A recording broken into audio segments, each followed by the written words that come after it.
So hey everyone, welcome back to my channel. आज की इस वीडियो में बात करते हैं कोड एक्सप्रेशन के बारे में। अभी देखो, मैंने रिसेंटली एक वीडियो बनाई थी बजट ट्रैकिंग ऐप पे। अब उसमें मैंने कोड एक्सप्रेशन को यूज़ किया था। अब आप में से बहुत सारे लोग ऐसे कह रहे हैं कि भैया कोड एक्सप्रेशन वाला जो पार्ट है वो थोड़ा सा डिफिकल्ट हो गया समझने में, क्योंकि हमें ये नहीं पता कि कोड एक्सप्रेशन होता क्या है। तो आज के इस वीडियो में हम यही समझेंगे कि कोड एक्सप्रेशन को यूज़ कब और कैसे करना है। ठीक है, तो स्टार्ट करते हैं। अब देखो यार, सबसे पहले ना ये समझते हैं कि कोड एक्सप्रेशन होता क्या है। तो देखो, मैं इनकी डॉक्यूमेंटेशन पे आ गया हूँ और सबसे पहले ये कह रहे हैं कि code expression is a piece of code combining the operators, variables and और values that returns a result. ठीक है, बहुत ही सिंपल है। कोड एक्सप्रेशन एक पीस ऑफ कोड है, एक कोड का टुकड़ा ही है। वो क्या करता है, ऑपरेटर्स को कंबाइन करता है, वेरिएबल्स को कंबाइन करता है, एंड और के लॉजिक्स लगाता है। उसके बाद आपको एक रिजल्ट रिटर्न में देता है। बदले में क्या देता है? रिजल्ट देता है। तो इसकी हेल्प से अब पहले ये कुछ टर्म्स समझ लेते हैं। ऑपरेटर्स, वेरिएबल्स क्या होते हैं? ऑपरेटर्स होता है जो दो वैल्यू में ऑपरेशंस करवा रहा हो। जैसे मेरे को 1+1 करवाना है, तो बीच में जो एडिशन मतलब जो प्लस का सिंबल है उसको बोलते हैं ऑपरेटर्स। तो ऑपरेटर्स वो होते हैं जो दो वैल्यू के बीच में ऑपरेशन परफॉर्म करवा रहे हो। तो 1+1 के बीच में जो प्लस है वो क्या कर रहा है? ऑपरेटर है, क्योंकि वो 1 और 1 में ऑपरेशन परफॉर्म करा रहा है। अब आप कहोगे कि वेरिएबल्स क्या होते हैं? देखो, वेरिएबल्स होते हैं एक कंटेनर। आप समझो एक कंटेनर होता है जिसमें हम अपनी वैल्यू को स्टोर करते हैं, वैल्यू को रख देते हैं और उस कंटेनर का नाम दे देते हैं। और जहाँ जहाँ पे हमें उस वैल्यू को यूज़ करना पड़ता है, हम उस वेरिएबल का नाम लिख देते हैं और यूज़ कर लेते हैं। समझे? नहीं समझे? फिर से समझो। वेरिएबल्स देखो, कोड एक्सप्रेशन में ना जब भी आप कुछ भी चीज़ें को आपको कंपेयर कराना हो या कोई भी ऑपरेशन परफॉर्म कराना हो, तो आपको क्या करना पड़ेगा? वेरिएबल्स बनाने पड़ेंगे और अपनी डेटा को या अपने वैल्यू को स्टोर कराना पड़ेगा उस वेरिएबल में और उसका एक नाम देना पड़ेगा। ठीक है, अब क्या करोगे आप? अगर आपको उस वेरिएबल को कंपेयर कराना हो किसी के साथ या कोई ऑपरेशंस परफॉर्म कराने हो, तो आप उस वेरिएबल को यूज़ करोगे, ना कि अपने डेटा को। क्यों? क्योंकि आपने अपने डेटा को उस वेरिएबल में स्टोर कर दिया है। अब जहाँ जहाँ पे आपको डेटा को रेफर करना है, आप उस वेरिएबल का नाम लिख दो और वो आपका डेटा वहाँ पे ऑटोमेटिक आ जाएगा। समझ रहे हो ना? थोड़ा सा कॉम्प्लिकेटेड हो सकता है, बट ट्रस्ट मी, एक बार करके देखोगे ना तो बहुत ही सिंपल है। क्या करेंगे? प्रोजेक्ट पे चलते हैं और कंडीशनल विजिबिलिटी लगाते हैं, कंडीशनल एक्शन लगाते हैं और बहुत सारी चीज़ें करते हैं कोड एक्सप्रेशन की हेल्प से। तो मैं आ जाता हूँ यहाँ पे और सबसे पहले क्या करते हैं, हम एक टेक्स्ट ले रहा हूँ जिसका फॉन्ट रख रहा हूँ मैं 100 नहीं रखते हैं, 90। सबसे पहले सिंपल से स्टार्ट करते हैं, जो मैंने पिछले वीडियो में बताया था। अब मेरे को ना यहाँ पे अब दो वेरिएबल बना रहा हूँ, इनकम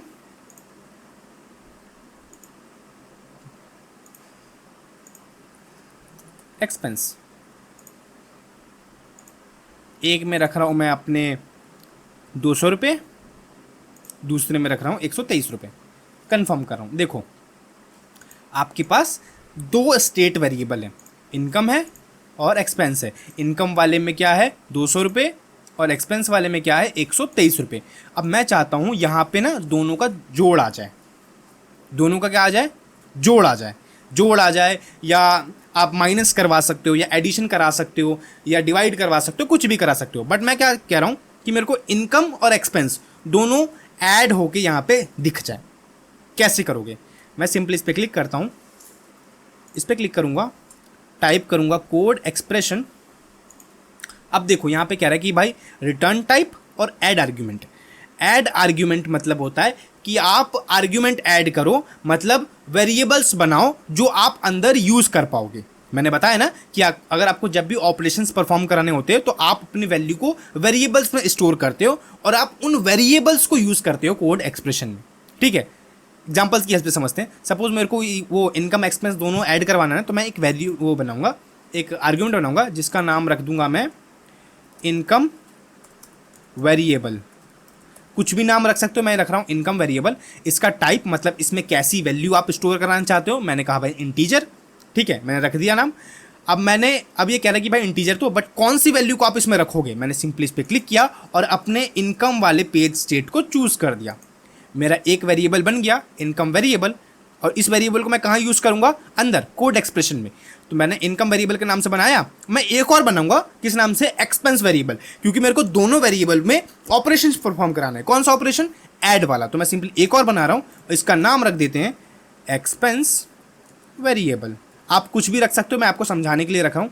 और यहाँ पे आ गया हमारे पास इंटीजर, ठीक है। अब देखो, अब ये कह रहा है इंटीजर तो रखोगे, बट भाई इसमें वैल्यू कौन सी स्टोर कराओगे? तो उसमें हमने इनकम को स्टोर कराया था, इसमें हम किसको इसको स्टोर कराएंगे? एक्सपेंस को। मैंने एक्सपेंस को चूज कर दिया, काम खत्म। दो वेरिएबल मेरे बन गए हैं, इनकम वेरिएबल, एक्सपेंस वेरिएबल। अब मैं क्या कराना चाहता हूँ? इन दोनों का एडिशन इसमें स्टोर कराना चाहता हूँ। तो मैं सिंपली यहाँ पे क्या लिखूंगा पता है? Income variable plus expense variable, है ना। Income variable plus expense variable. मैं चेक करता हूं कि भाई मेरे इसमें कोड में कोई एरर है कि नहीं। मैंने सिंपली चेक किया, ये थोड़ा सा टाइम लेगा। अब ये कह रहा है एरर है, मैंने सिंपली इस पर क्लिक किया, यहाँ पे। अब ये कह रहा है देखो, a value type int can't be return from a function with return type string. कोई दिक्कत नहीं भाई। अब ये कह रहा है देखो, रिटर्न टाइप स्ट्रिंग है, इसका मतलब ये वैल्यू रिटर्न मांगता है। मतलब आप इस कोड एक्सप्रेशन से कैसी वैल्यू रिटर्न करवाना चाहते हो।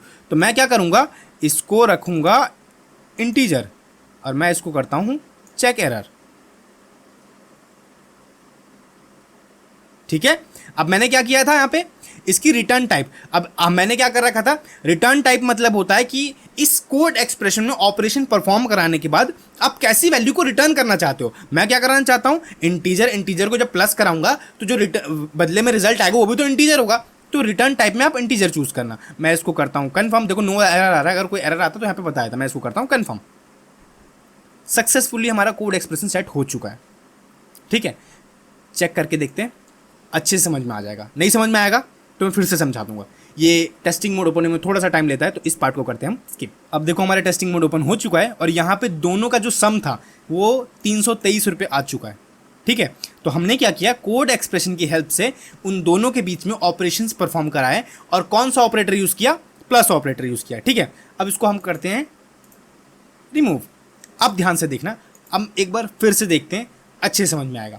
अब मैं क्या कह रहा हूँ, मेरे को इनकम माइनस एक्सपेंस शो करना है। यहाँ पे मेरे को क्या करना है, इनकम माइनस एक्सपेंस शो करना है। कैसे करोगे? फिर से इस पर क्लिक करोगे, जाओगे कोड एक्सप्रेशन लिखोगे और जिन भी वैल्यूज़ के बीच में ऑपरेशंस परफॉर्म कराना है उसके लिए एक वेरिएबल बनाओगे और उसमें स्टोर करोगे अपनी वैल्यूज़ को और उन वेरिएबल्स को यूज़ कर लोगे, ठीक है। मैं सिंपली इस पर क्लिक करता हूँ और यहाँ इसका नाम रख देता हूँ वेरिएबल 1, या मैं रख देता हूँ फिर से इनकम। कुछ भी नाम रख सकते हो, ठीक है, उससे फ़र्क नहीं पड़ता, बस आपको नाम याद रखना चाहिए। मैंने इस पर क्लिक किया, इंटीजर चूज़ किया, वैल्यू कौन सी स्टोर करना चाहता हूँ, इनकम। और मैं जाता हूँ एक और आर्ग्यूमेंट ऐड करता हूँ जिसका नाम रखता हूँ एक्सपेंस वेरिएबल। और मैं फिर से इस पर क्लिक करता हूँ और डालता हूँ इंटीजर, वैल्यू चूज़ करता हूँ एक्सपेंस, ठीक है। अब देखो दो वेरिएबल बना लिए मैंने।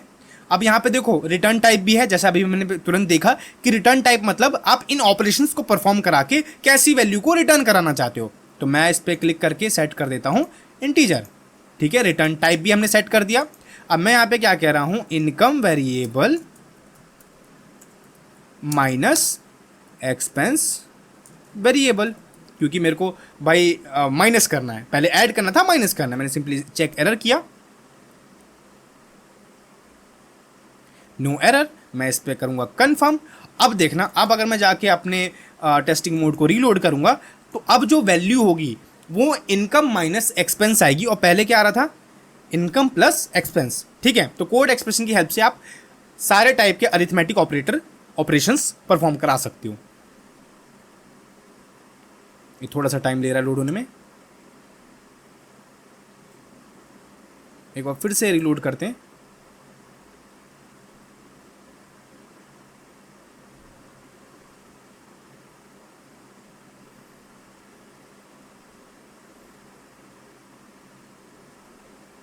अब देखो 77 आ गया ना।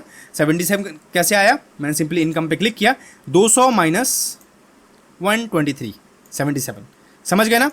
तो आई होप आपको कोड एक्सप्रेशन की हेल्प से अरिथमेटिक ऑपरेशंस परफॉर्म कराना आ गया होगा, ठीक है। ये हम तब यूज़ करते हैं कोई भी ऑपरेशन परफॉर्म करें जब हमें किसी वैल्यू देनी होती है, जब किसी भी टेक्स्ट फील्ड में वैल्यू हमें चाहिए होती है, तो हम क्या करते हैं, कोड एक्सप्रेशन का यूज़ करके कर सकते हो। ऑल्दो आप दूसरे तरीके से भी कर सकते थे, बट कोड एक्सप्रेशन को हम यूज़ करते हैं इस टाइप से, ठीक है। आप मैंने यहाँ पे माइनस किया है, आप प्लस करो, माइनस करो, डिवाइड करो, या कोई भी फ्लटर का कोड लाके यहाँ पे पेस्ट कर दो, तो कोई भी ऑपरेशन परफॉर्म करा सकते हो। ठीक है। मैंने पिछली वीडियो में जैसे बताया था कि दो मैंने यहाँ पे वेरिएबल्स दिए थे ट्रांजैक्शंस वाले, और दोनों को प्लस करके दिखा दिया था। तो सेम आप कर सकते हो, बस आपको सारे डेटा को लाके वेरिएबल्स में स्टोर करना है और आप उन वेरिएबल्स को अंदर यूज़ कर लोगे। ठीक है।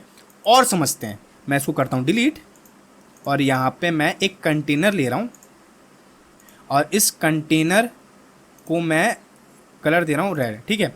और मैं क्या कह रहा हूँ, यहाँ पे एक वेरिएबल बना रहा हूँ कंटेनर वैल्यू, और इसमें दे रहा हूँ स्ट्रिंग। ठीक है। अब मैं इसको करता हूँ कन्फर्म। ठीक है। मैंने यहाँ पे दिया कंटेनर वैल्यू, और यहाँ पे अभी वैल्यू दी नहीं है, इनिशियल वैल्यू कुछ भी नहीं दिया। मेरी कंडीशन सुनना, मैं क्या कह रहा हूँ कि जब मेरी कंटेनर वैल्यू नाम के पेज स्टेट में रेड वैल्यू हो तब ये दिखे, अदरवाइज ना दिखे। समझ रहे हो? मेरी कंडीशन सुन लेना। मेरे इस कंटेनर वैल्यू नाम के पेज स्टेट में अगर रेड वैल्यू हो तभी ये शो होना, अदरवाइज मस्ट शो होना। तो इसको हम कैसे करेंगे कंडीशनल विजिबिलिटी की हेल्प से? मैं सिंपली इस पर क्लिक करता हूं। आपको नॉर्मली तो करना आता है सिंगल कंडीशन लगा के, बट मैं कोड एक्सप्रेशन की हेल्प से बताऊंगा। मैं कोड एक्सप्रेशन चूज करता हूं। अब देखो मेरे को कौन सी वेरिएबल को कंपेयर कराना है, कंटेनर वैल्यू को ना। तो मैं क्या करूंगा, कंटेनर वैल्यू नाम के वेरिएबल को स्टोर कराऊंगा एक वेरिएबल बना के। मैं यहां पे दे देता हूं वेरिएबल 1, कुछ भी नाम दे दो यार, या मैं लिख देता हूं कॉन्ट वेरिएबल। ठीक है। और यहाँ पे उसकी डेटा टाइप, मतलब उसमें कैसा डेटा स्टोर कराना चाहते हो, मैंने स्ट्रिंग चूज किया क्योंकि मैं इसमें स्ट्रिंग स्टोर कराना चाहता हूँ। मैंने इसमें सिंपली क्लिक किया। अब देखो अभी कह रहा भाई वैल्यू तो बताओ। मैंने कहा ठीक है भाई लिखो वैल्यू, कंटेनर वैल्यू मैंने दिया। ठीक है। अब देखो मैंने यहाँ पे स्टोर करा दिया। अब मैं क्या कह रहा हूँ, इस कॉन्ट वेरिएबल को अंदर यूज करूंगा, कॉन्ट वेरिएबल, और यहाँ पे मैं रिटर्न टाइप चूज कर देता हूँ बूलियन। बूलियन क्यों? क्योंकि कंडीशनल विजिबिलिटी में हमेशा ट्रू या फॉल्स की ही कंडीशन चाहिए होती है। जब हमें वैल्यू प्रोवाइड करनी थी तो हमने स्ट्रिंग या इंटीजर चूज किया था ना अभी थोड़ी देर पहले, बट मैं यहाँ पे बूलियन चूज कर रहा हूँ क्योंकि मेरे को कंडीशनल विजिबिलिटी लगानी है। तो बूलियन यहाँ पे सेट है। मैं इसको कंपेरिजन कराऊंगा कि const variable equal to red हो, रेड क्योंकि स्ट्रिंग है तो आपको कोट्स में लिखने पड़ेंगे। अभी आप कहोगे भाई 2 इक्वल टू क्यों लगाए? तो प्रोग्रामिंग में कंपैरिजन का जो ऑपरेशन होता है डबल इक्वल टू से असाइन किया जाता है। तो जब भी आपको कंपेयर कराना हो कोई चीज़ तो आप डबल इक्वल टू यूज़ करना। ठीक है। अब मैं इसको एक बार एरर चेक करके देखता हूँ कि कोई एरर तो नहीं आ रही है। मैंने यहाँ पे नो एरर कंफर्म करते हैं, और एक बार चलते हैं टेस्टिंग मोड को रीलोड करके देखते हैं कि ये दिखेगा ये गायब हो जाएगा। मैं सिंपली आ जाता हूँ यहाँ पे, और मैं यहाँ पे क्या करूँगा, इंस्टेंट रीलोड करूँगा और देखते हैं क्या होता है।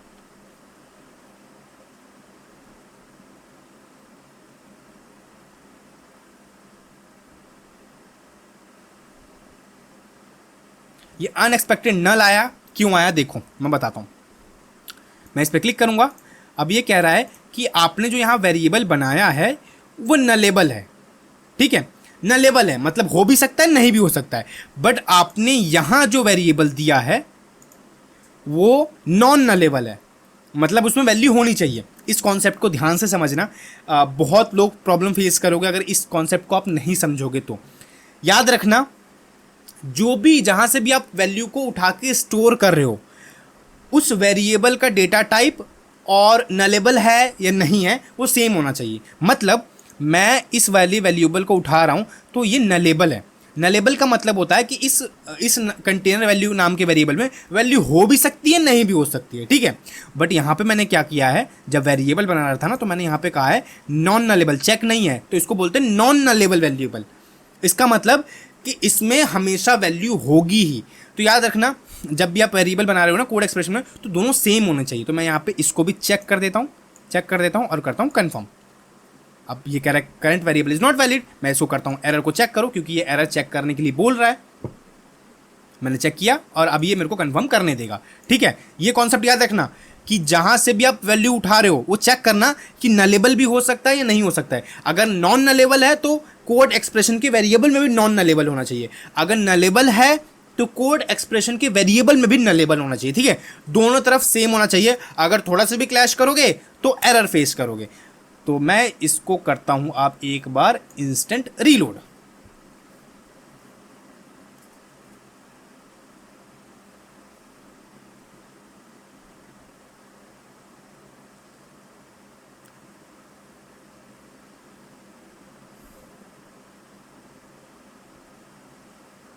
अब देखो कुछ भी नहीं दिख रहा है, कंडीशन सक्सेसफुल हो रखी है।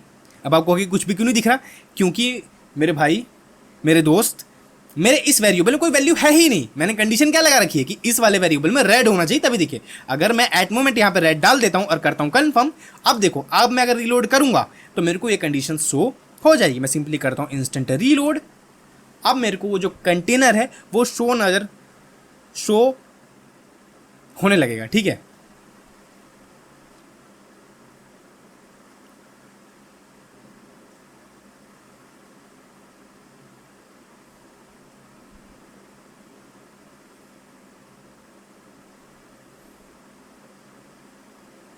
शो होने लगा, कोई दिक्कत, कोई परेशानी नहीं है, क्योंकि हमने कोड एक्सप्रेशन को यूज कर लिया है कंडीशनल विजिबिलिटी में भी।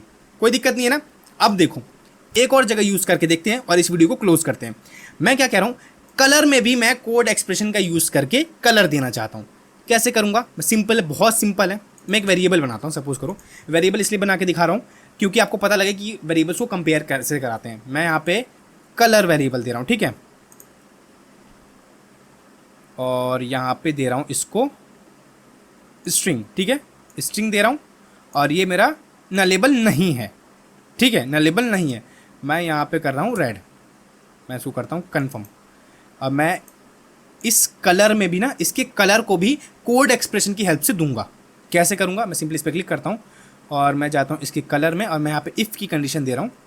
और इफ़ में जो मेरी कंडीशन होगी इफ़ की, वो मैं लगाऊंगा कोड एक्सप्रेशन की हेल्प से। मैं यहाँ पे कह रहा हूँ एक वेरिएबल बनाऊंगा, क्यों, क्योंकि मेरे को उस कलर को कंपेयर कराना है। मैं यहाँ पे इसका नाम दे देता हूँ, मेरा वेरिएबल 1 ही रहने देता है, ठीक है।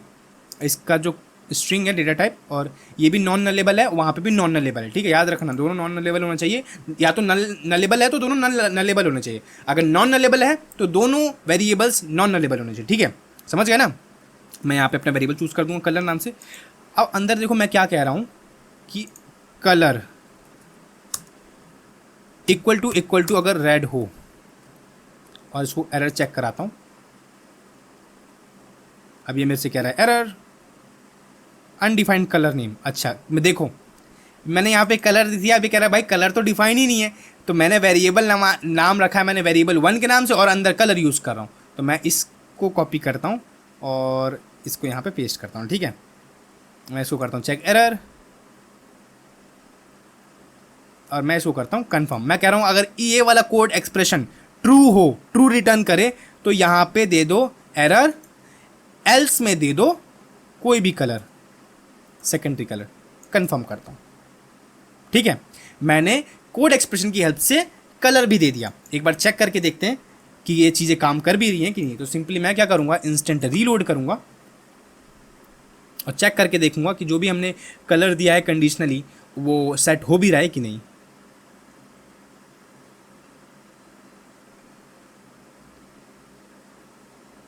अब देखो ये रेड आ रहा है क्योंकि जो मेरे वेरिएबल में जो डेटा है वो रेड है। अगर मैं यहाँ पे ग्रीन लिख देता हूँ, या मैं यहाँ पे लिख देता हूँ नथिंग, कुछ भी नहीं लिख देता हूँ, मैं इसको करता हूँ कन्फर्म, और मैं जा रहा हूँ अपने टेस्टिंग मोड पे। अब देखना, मैं इस पर सिंपली इंस्टेंट रीलोड करता हूँ।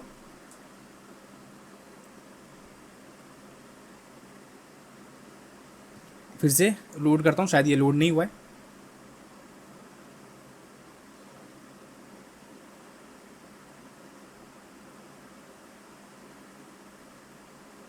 अब देखो यहाँ पे ये कुछ ग्रीनिश टाइप का कलर हो गया। क्यों हो गया, क्योंकि मेरे जो कोड एक्सप्रेशन की जो वैल्यू है, कंडीशन है, वो फॉल्स हो गई और ये एल्स में चला गया, ठीक है। तो आई होप आपको पता चला होगा कि कोड एक्सप्रेशन हम कैसे यूज़ करते हैं। मेक श्योर करना कि कोड एक्सप्रेशन में वेरिएबल्स बनाना सीख जाना, क्योंकि वेरिएबल्स अगर आपको बनाना आ गया तो आप उन वेरिएबल्स को कोड एक्सप्रेशन में यूज़ कर पाओगे, ठीक है। तो आई होप आपको ये वीडियो अच्छी लगी होगी। अगर इससे रिलेटेड कोई भी डाउट है तो आप कमेंट में पूछना मत भूलना। और प्लीज़ यार, जो भी इस वीडियो को यहाँ तक देख रहे हो, प्लीज़ यार इस वीडियो को लाइक कर दो। और मैं चाहता हूँ कि ये वीडियो को ज़्यादा से ज़्यादा आप लाइक करो और ज़्यादा से ज़्यादा कमेंट करना, क्योंकि जब आप कमेंट करते हो ना तो मेरे को एक नोटिफिकेशन आती है कि someone has commented on your video. तो मैं चेक करता हूँ तो मेरे को बहुत ही अच्छा लगता है। और आप लोगों के इतने प्यारे प्यारे कमेंट मैंने पढ़े हैं पिछली वीडियो में भी। हाँ, मैं मानता हूँ पार्ट 2 के लिए बहुत लोगों ने रिक्वेस्ट करी है और मैं उस पर काम भी कर रहा हूँ, but it will take some time. उसके बाद मैं चैनल पे अपलोड करूँगा। तो ऐसे प्यारे प्यारे कमेंट करते रहो और फ्लटर फ्लो को पढ़ते रहो। आज के लिए इतना ही। Thanks for watching.